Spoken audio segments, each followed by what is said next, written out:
नमस्ते स्टूडेंट्स, आपका Vinayak online classes में फिर से स्वागत है। हम यहाँ पे अध्ययन कर रहे थे अपने चैप्टर 13 बीमा का अपना चैप्टर चल रहा है। उसमें अपन जो पढ़ रहे हैं, जिसमें अब तक आपने पढ़ा है बीमा के इसका अर्थ, इसकी परिभाषाएं, विशेषताएं, साथ ही साथ बीमा के प्रकार या इसके क्षेत्र हम पढ़ रहे थे, जिसमें आपने बीमा के प्रकार में जीवन बीमा, अग्नि बीमा, समुद्री बीमा और एक पिछली क्लास में अपन ने अभी समुद्री बीमा के बाद में सामाजिक बीमा पढ़ा है। सामाजिक बीमा हो गया। अब इसके अपने आज का जो प्रकरण है, उस प्रकरण में हम पढ़ेंगे इसका क्षेत्र का जो अंतिम है, विविध बीमा, विविध प्रकार का बीमा, विविध बीमा। ये इसका अंतिम है क्षेत्र का, या प्रकार आप बोल सकते हैं, जो आपके सिलेबस में है बीमा का क्षेत्र या प्रकार में। देखिए, विविध बीमा में क्या शामिल होता है। विविध प्रकार में विभिन्न प्रकार के बीमे हम यहाँ पे पढ़ेंगे। शहरीकरण, औद्योगिकीकरण, स्वचालन यानी कि ऑटोमेटिक जो आजकल चलन चल रहा है मशीनों का, और तकनीकी विकास के फलस्वरूप जोखिमों के क्षेत्र में वृद्धि हुई है। हमारे जीवन में विभिन्न प्रकार की जोखिमों का विस्तार हुआ है, और जैसे जैसे जोखिम बढ़ती जा रही है वैसे वैसे बीमा का क्षेत्र भी बढ़ता जा रहा है। आपको पहले ही बताया था कि प्रत्येक क्षेत्र में जोखिम निरंतर बढ़ती जा रही है, और जैसे जैसे जोखिम का स्तर बढ़ता है वैसे वैसे ही बीमा का क्षेत्र है वो भी बढ़ता जाता है। तो बीमा की विविधता और विस्तार के कारण बीमाकर्ता द्वारा वर्तमान में आवश्यकता के आधार पर अनेक प्रकार की बीमा योजनाओं का विकास किया गया है। उनमें से कुछ का जो प्रचलित है हम यहाँ अध्ययन करने जा रहे हैं। देखिए, सर्वप्रथम हम पढ़ेंगे वो है वाहन बीमा। आप सब जानते हो इसको, वाहन बीमा। जो भी व्हीकल होते हैं, 4 व्हीलर है या 2 व्हीलर है, ठीक है, बहुत ज़्यादा इसमें ना अपना खर्चा भी होता है, पैसा भी खर्च होता है, और इसमें जोखिम है। एक तो दुर्घटना घटित होने की, इसकी चोरी होने की, इस प्रकार की। तो उससे बचाव के लिए, उसकी सुरक्षा के लिए हम अपने वाहन का बीमा कराते हैं। वाहन में जैसे कि ना बस है, ट्रक है, जैसे अपनी बाइक है, स्कूटी है, तो किसी का ना टेम्पो है, तो अनेक प्रकार के वाहन इस श्रेणी में आते हैं और इनका बीमा इसके अंतर्गत होता है। तो वाहन बीमा नाम से ही आप समझ चुके होंगे। देखिए, सड़क यातायात के अनेक स्वचालित और कीमती वाहनों जैसे कि बस, truck, scooter, motorcycle, scooty, car, आपके ऑटो रिक्शा आदि का बीमा करवाया जाता है, और ये करवाया जाना अनिवार्य हो गया है। जब आप खरीदोगे उस समय उसका प्रथम एक बार बीमा है वो बीमा कंपनी के द्वारा वहां पे कंपनी ही करके देगी, तो अनिवार्य हो गया है। ऐसे वाहनों का बीमा करवाने से दुर्घटना में वाहन या फिर तीसरे पक्षकार की, या तो वाहन की या तीसरे पक्षकार की, सामने जिससे आपके कोई दुर्घटना घटित हुई है, को होने वाली क्षति की पूर्ति बीमा कंपनी से यानी बीमाकर्ता से करवाई जाती है। हानि की पूर्ति, क्षति पूर्ति कौन करेगा? बीमाकर्ता, बीमा कंपनी करेगी। वाहन बीमा की अवधि वैसे निर्धारित होती है 1 वर्ष, 1 वर्ष का होता है, लेकिन इसको हर साल हमें फिर रिन्यू करवाना पड़ता है। रिन्यू इसको करवाना जरूरी भी होता है कानूनन। तो सामान्यतः इसकी जो अवधि है वो 1 वर्ष की होती है। सामान्यतः इसकी अवधि 1 वर्ष की ही होती है। इसमें बीमा कंपनी 3 प्रकार की क्षतिपूर्ति, जैसे वाहन को होने वाली क्षति, वाहन के जो स्वामी है उसको होने वाली क्षति, और वाहन से तीसरे पक्षकार को होने वाली क्षति। ध्यान से सुनिएगा। आप जैसे बाइक पे चल रहे हो, तो आपसे किसी ना राह चलते को ना टक्कर मार दिया आपने, तो अब यहाँ पे 3 चीजें हो गई। एक तो बाइक आपकी, तो उसका बीमा है, एक आपका है, और एक जिससे आप टकरा रहे हो उसको भी क्षतिपूर्ति करनी हो सकती है, तो वो अज्ञात होता है यहाँ। तो 3 प्रकार की, अर्थात वाहन की क्षति, वाहन के स्वामी को हुई क्षति, या वाहन से तीसरे पक्षकार को होने वाली क्षति का दायित्व है वो बीमा कंपनी द्वारा ग्रहण किया जाता है। तो ये वाहन बीमा के अंतर्गत हमने इसको पढ़ा है। वाहन बीमा को पढ़ने के बाद इसमें अपन जो दूसरा पॉइंट है वो पढ़ेंगे, वो है व्यक्तिगत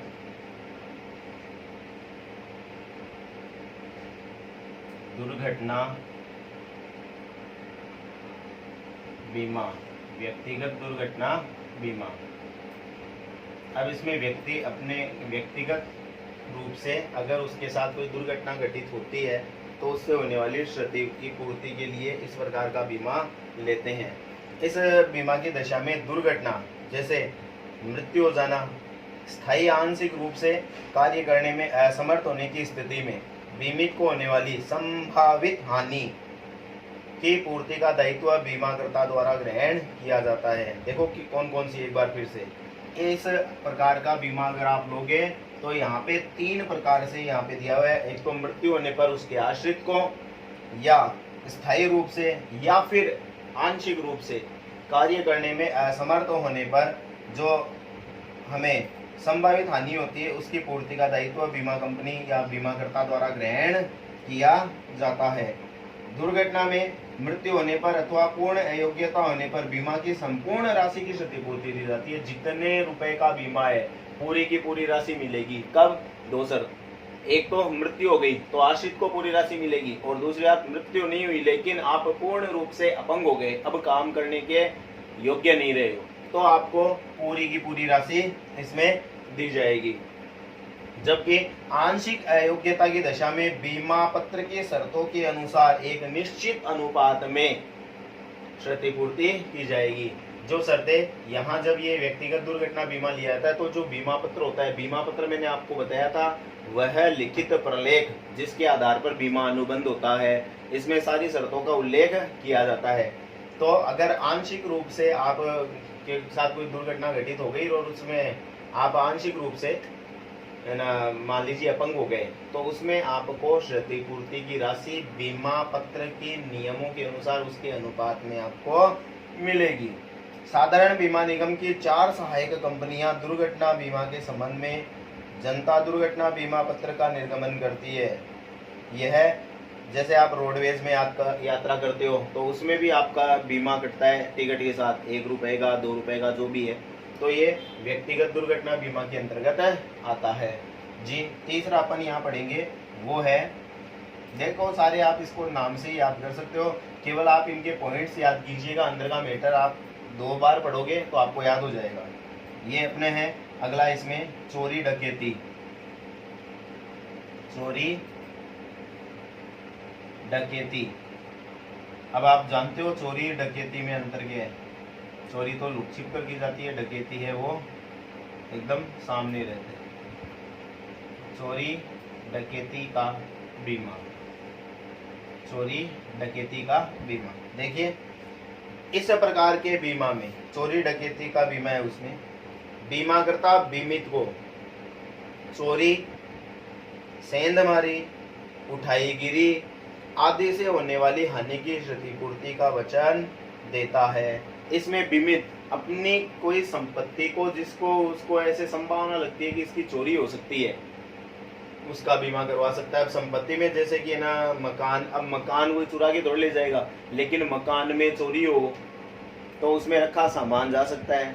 इसी प्रकार दुकान, तो मकान, दुकान, माल, गोदाम, यात्रा के दौरान लाए ले जाने वाले सामान या फिर कोई धन आदि का बीमा करवाता है। यह सिनेमा घरों, पेट्रोल पंप या फिर आवासीय जो होटल है, बैंक है, वित्तीय संस्थाएं हैं आदि के लिए उपयोगी होता है। जैसे डकैती वगैरह बैंकों में हो सकती है, पेट्रोल पंप पे होती है, तो इस प्रकार से ये चोरी डकैती का बीमा होता है। इसके तहत अगर ऐसी कोई घटना घटित होती है तो जो भी आर्थिक हानि हुई है उसकी पूर्ति बीमा कंपनी करने का वचन देती है। तो ये आपने यहाँ तीसरा जाना, चोरी डकैती का बीमा। अगला हम इसमें पॉइंट है वो अपना वो पढ़ेंगे, पशुधन बीमा। पशुधन बीमा, अब देखिए पशुधन बीमा ग्रामीण क्षेत्र में इसका महत्व ज्यादा है। पशु पालन ग्रामीण क्षेत्रों में किया जाता है। जैसे हम बात करें एक पशु, जैसे कि भैंस की बात कर लो, भैंस है बाइक से भी ज्यादा महंगी आती है, 2 बाइक खरीद लो और 1 भैंस खरीद लो बराबर है। तो जब बाइक का बीमा हो सकता है तो भैंस का क्यों नहीं, समझ रहे हैं। तो पशुधन बीमा, ध्यान से सुनिएगा, पशुओं जो पालतू पशु है अपन रख रहे हैं उनके संदर्भ में बात की जा रही है। पशुधन बीमा का जो है औचित्य इसमें, बीमा में यदि पशुओं में महामारी की बीमारी के कारण या अन्य किसी कारण से उनकी मृत्यु हो जाती है, जैसे कि ना मान लीजिए प्रसव के दौरान उनकी मृत्यु हो गई, कोई भी कारण हो सकता है या कोई बीमारी के कारण, तो बीमाकर्ता बीमित को क्षतिपूर्ति कर देता है। और इसमें गाय है, बैल है, भैंस है, गधे है, घोड़े है, ऊंट है, बकरी है, भेड़ है आदि का बीमा इसमें सम्मिलित किया जाता है पशुधन बीमा में। आपको मैंने पहले बताया था जीवन बीमा की हमने बात की थी, उसमें बीमा की विषय वस्तु मानव जीवन होता है, मनुष्य का जीवन, लेकिन यहाँ बीमा की विषय वस्तु है वो है पशुधन, नाम से ही पता चल रहा है। तो आपके जो पशु है, पालतू पशु, उनका बीमा आप करवा सकते हो। जैसे बताया था आपको, गाय है, बैल है, भैंस है, बकरी है, भेड़ है, समझ रहे हैं, इस तरह से ऊंट है, तो ये पशुधन बीमा की श्रेणी में आता है। इसमें अगर पशुओं के जीवन को कोई क्षति होती है, जैसे कि बीमारी के दौरान बीमार होने के कारण मृत्यु हो जाना, या फिर कोई दुर्घटना में उनकी मृत्यु हो जाना, या प्रसव के दौरान उनकी मृत्यु हो जाना, तो ये सब पशुधन बीमा के तहत आते हैं। और अगला अपना इसमें 5वां है वो है फसल का बीमा। भारत में कृषि कार्य भी बहुत बड़ी मात्रा में किया जाता है। भारत कृषि प्रधान देश है, हमने सुना है, और ये भी आपने इसको इकोनॉमिक्स में 11वीं क्लास में पढ़ा है कि लगभग 70 से 75% जो अपनी कृषि है संपूर्ण भारत में, वो मानसून पर निर्भर करती है, वर्षा पर निर्भर करती है, क्योंकि सिंचाई के साधनों का अभाव है। तो यहाँ कितनी मेहनत करके किसान फसल तैयार करता है, लेकिन मान लीजिए वो फसल कटने का जो समय है उससे पूर्व जैसे कि ओलावृष्टि हो गई या बाढ़ आ गई, तो उससे भी फसल नष्ट हो सकती है, या बारिश का न होना या कम होना, जिससे फसल को भरपूर मात्रा में पानी नहीं मिलता है, जिससे भी वो बर्बाद हो सकती है। तो फसल को बहुत प्रकार की जोखिम है, इसलिए जो अपने किसान भाई है वो फसल का बीमा करवाते हैं। कृषि की जोखिमों के कारण कुछ वर्षों से यह बीमा काफी प्रचलित है। अब जलवायु, जैसे कि मैंने आपको बताया कि कभी सूखा पड़ गया, कभी बाढ़ आ गई, आंधी तूफान, ओलावृष्टि, या कोई महामारी का प्रकोप, जैसे आप अभी सुन रहे हो टिड्डी दल ने हमला कर दिया, समझ रहे हैं, तो इससे फसल जो चौपट होती है, तो उस फसल को होने वाली क्षति की पूर्ति बीमित को बीमा कंपनी करती है, तो क्षतिपूर्ति की जाती है। ये फसल का बीमा। हाँ जी, 5वां होने के बाद अपन यहाँ 6ठा पॉइंट पढ़ेंगे अपना, वो है अपराध का बीमा। अपराध बीमा।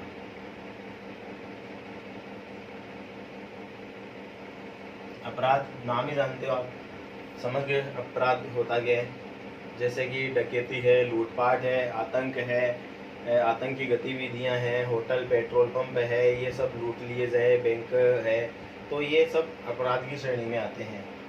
इसमें डकैती, लूटपाट, उपद्रव, आतंकी गतिविधियां आदि से सुरक्षा प्रदान की जाती है।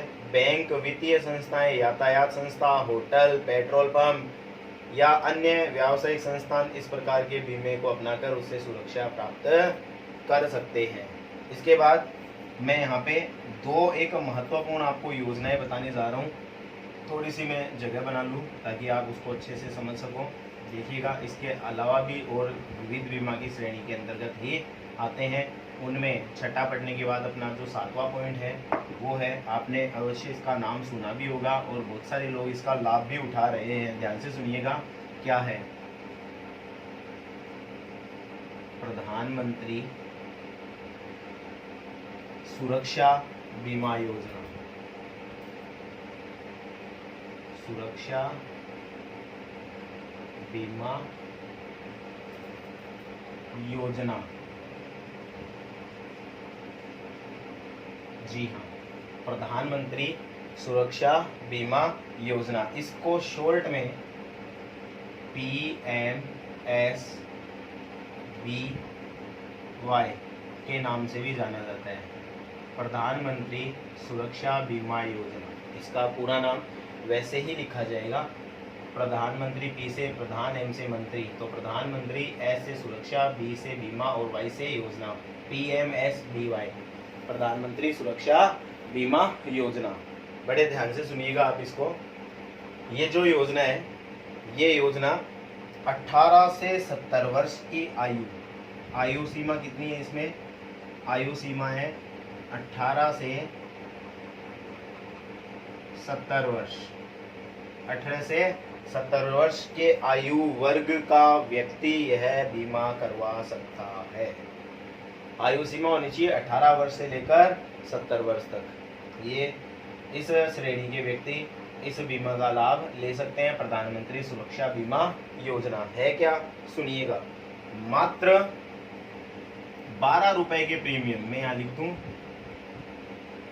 प्रीमियम की राशि 12 रुपए वार्षिक, 12 रुपए वार्षिक प्रीमियम पर 12 रुपए वार्षिक प्रीमियम के रूप में भुगतान सीधे उस व्यक्ति के बैंक खाते से होता है। इसलिए यहाँ बैंक में खाता होना भी जरूरी है। बैंक में खाता होना जरूरी है। तो बैंक खाते से सीधे ही ऑटो डेबिट की जाएगी ये धनराशि। और कब की जाएगी? इसके लिए खाते में बैलेंस रखना जरूरी है। 31 मई को, प्रत्येक साल की 31 मई को ऑटो डेबिट इसकी किस्त कट जाती है। 12 रुपए सालाना। देखिए, एक महीने का 1 रुपये लग रहा है, केवल 12 रुपए वार्षिक लग रहे हैं। ठीक है जी। अब इसके बारे में एक महत्वपूर्ण बात सुनिए। इसकी अवधि, इसकी अवधि 1 वर्ष होती है। इसकी अवधि कितनी है? 1 वर्ष जी। 1 वर्ष की अवधि के लिए गौर कीजिएगा आप मेरी बात पे। अपने वर्तमान प्रधानमंत्री श्री नरेंद्र मोदी जी द्वारा इस योजना की शुरुआत मई 2015 से की गई। इस योजना की शुरुआत प्रधानमंत्री, माननीय प्रधानमंत्री अपने नरेंद्र मोदी द्वारा मई 2015 से इसकी शुरुआत की गई। यहाँ बीमित की मृत्यु पर 2 लाख रुपए, अगर बीमित की मृत्यु हो जाए तो मृत्यु होने पर इसके जो नॉमिनी है या फिर है ना इस पे आश्रित है या परिवार के जो लोग हैं उनको 2 लाख रुपए। और मान लीजिए मृत्यु नहीं हुई है, कुछ दुर्घटना में शारीरिक क्षति हुई है, तो शारीरिक क्षति या काम के लिए है ना, मान लीजिए हाथ है, पैर है, उससे अपंग हो गया, अपाहिज हो गया, तो ऐसी स्थिति में 1 लाख रुपए स्वयं को मिल जाएंगे। 1 लाख रुपए। मृत्यु होने पर तो 2 लाख, और मान लो अपंग हो गए तो 1 लाख रुपए का भुगतान किया जाता है। बीमित को बीमा कंपनी के द्वारा किया जाता है। और अब तक इस योजना में भारत में अब तक इस योजना का लाभ लेने वाले में और ज़्यादा हो गए होंगे अब तक, लेकिन मेरा जहाँ तक ध्यान है इसमें है 14 करोड़ के लगभग लोग हैं वो इस योजना का लाभ ले रहे हैं वर्तमान में। 14 करोड़ लोग।